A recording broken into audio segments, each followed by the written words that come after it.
when my husband asked me to date him, the second time that we dated, I remembered asking the Lord. I said, Lord, while I know that my husband promised that he would marry me, time has passed since we dated. We dated other people. Now he's approaching me again and saying, hey girl, I want to be with you. I need to know without a shadow of a doubt that this is the relationship that I should embark on, especially because the relationship before that, I didn't ask Jesus if I should have dated him or not. Yeah, that didn't end so well.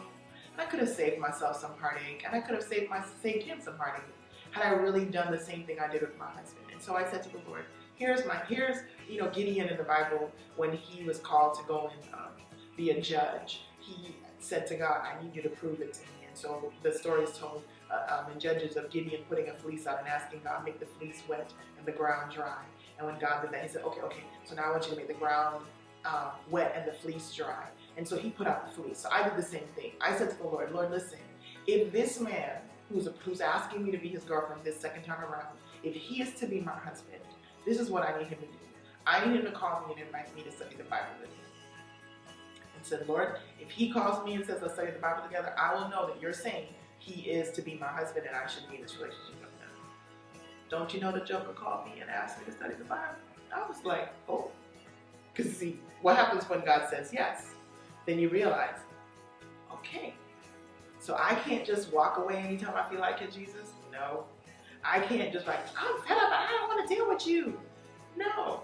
Because you know this is the person that I'm saying, yes, you should date. And so my husband and I courted. We dated for a year. And needless to say, right, towards the end of that first year of our relationship, one evening we had this blow-up argument. He went off in a tiff. And I was like, see what, Jesus, I can be miserable all by myself. I don't need to be with somebody. This is the reason why. And I gave God my whole lamenting story. And that night, I spent some time in prayer. And I learned later he was doing the same thing as well. And I was talking to God about my hurt feelings, about the disagreement that we had had. And one of the things that God like really reflected to me as I thought it through was, the things that I had desired in a partner, in my future husband, God showed me, everything you asked me for, this guy has it. So really, what's the issue? This is your pride, it's your little hurt feelings, you don't want to talk about your disappointments and your disagreements. And I remembered feeling so small and recognizing that my disagreement, while it meant a lot to me, seemed petty in the grand scheme of things. Because at the end of the day, I had to talk to him about what I felt and what the argument had been about, and we had to resolve it. Because that's what grown-ups do, right? Grown-ups suck up their stuff, they sit down, and they talk it through. So I was home praying, he was home praying. I learned later on. The next morning I called him and said, we need to talk. We went out to lunch and we talked. And as a result of us having that difficult conversation, me sharing where I was coming from and him sharing where he was coming from, and both of us apologizing, he actually proposed that afternoon. And when I asked him later on, like, why did you propose now? Because, I didn't want this kind of proposal because I got an attitude. I wanted a proposal because he just genuinely wanted to love me and be with me. And I said to him, no, why did you propose now?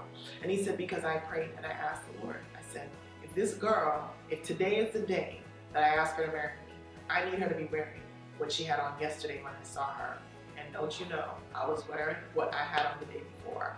And so for us, we both spent the time talking to God about asking for confirmation that the decision we were making about each other was definitely blessed by heaven. And it was and is. Now, just because it's blessed doesn't mean you don't work hard, because you do. Because love is a choice. Saying yes doesn't mean the work is over. It's actually the beginning of work, right? Because Paul tells us in Corinthians that love is patient. The only way to learn patient love is to be married to another human being that did not grow up in the house you grew up in.